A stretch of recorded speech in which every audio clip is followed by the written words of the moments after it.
سورہ کہف 110 آیات پر مشتمل مکی صورت ہے۔ کہف کے معنی پہاڑی غار کے ہیں۔ اس صورت کا زمانہ نزول رسول کریم صلی اللہ علیہ وسلم کی مکی زندگی کا تیسرا دور بتایا جاتا ہے۔ اسلامی تاریخ کے مطالعے سے پتہ چلتا ہے کہ یہ دور آپ صلی اللہ علیہ وسلم پر نہایت سخت گزرا ہے۔ اس دور میں مشرکین مکہ آپ صلی اللہ علیہ وسلم کو جسمانی اور ذہنی ایذائیں پہنچا رہے تھے۔ معاشی اور معاشرتی مقاطعہ یعنی کہ شعیب ابی طالب بھی اسی دور میں ہوا تھا۔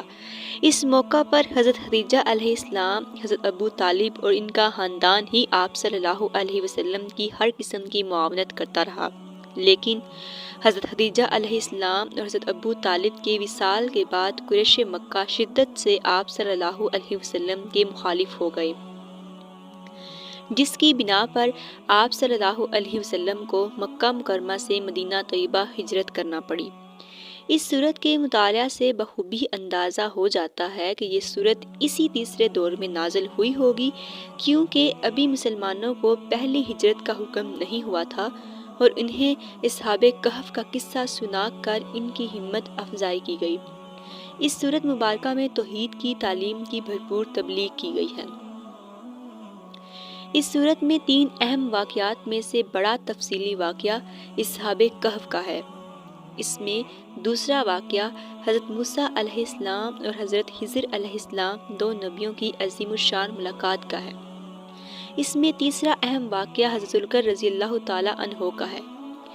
یہ سورہ مبارکہ عین درمیان قرآن مجید واقع ہے اور الفاظ قرآن پاک کے حساب سے اسی میں ایک لفظ وَلْيَتَلَطَّفْ آیت نمبر 19 میں بالکل نصف پر ہے اور حرف تے بالکل قرآن مجید کا درمیانی حرف ہے۔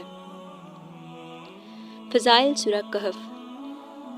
مسند احمد میں ہے، ایک صحابی نے اس سورت کی تلاوت شروع کی تو ان کے جانور نے بدکنا شروع کر دیا۔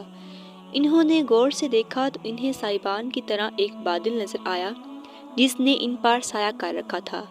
انہوں نے حضور صلی اللہ علیہ وسلم سے اس کا ذکر کیا تو آپ صلی اللہ علیہ وسلم نے ارشاد فرمایا، پڑھتے رہو، یہ وہ سکینہ ہے جو اللہ تعالیٰ کی طرف سے قرآن کی تلاوت پر نازل ہوتا ہے۔ صحیح مسلم میں ہے، رسول اللہ صلی اللہ علیہ وسلم نے ارشاد فرمایا، جو شخص سورہ کہف کی 10 آیتیں یاد کرے وہ دجال کے فتنہ سے بچے گا۔ اسی طرح ترمذی میں ہے، جس نے سورہ کہف کی 3 آیات یاد کر لیں وہ دجال کی فتنہ سے بچ گیا۔ نبی کریم صلی اللہ علیہ وسلم نے ارشاد فرمایا، جس نے بروز جمعہ سورہ کہف کی تلاوت کی اس کے لیے اللہ تعالیٰ 2 جمعوں کے درمیان ایک نور روشن فرما دیتا ہے۔ اسی طرح ارشاد ہوتا ہے کہ جس نے سورہ کہف اس طرح پڑھی جس طرح نازل ہوئی ہے اس کے لیے قیامت کے دن ایک نور ہوگا۔ حضرت امام حسین سے روایت ہے کہ جس شخص نے بروز جمعہ سورہ کہف پڑھی وہ پورے ہفتہ تک ہر فتنہ سے محفوظ رہے گا۔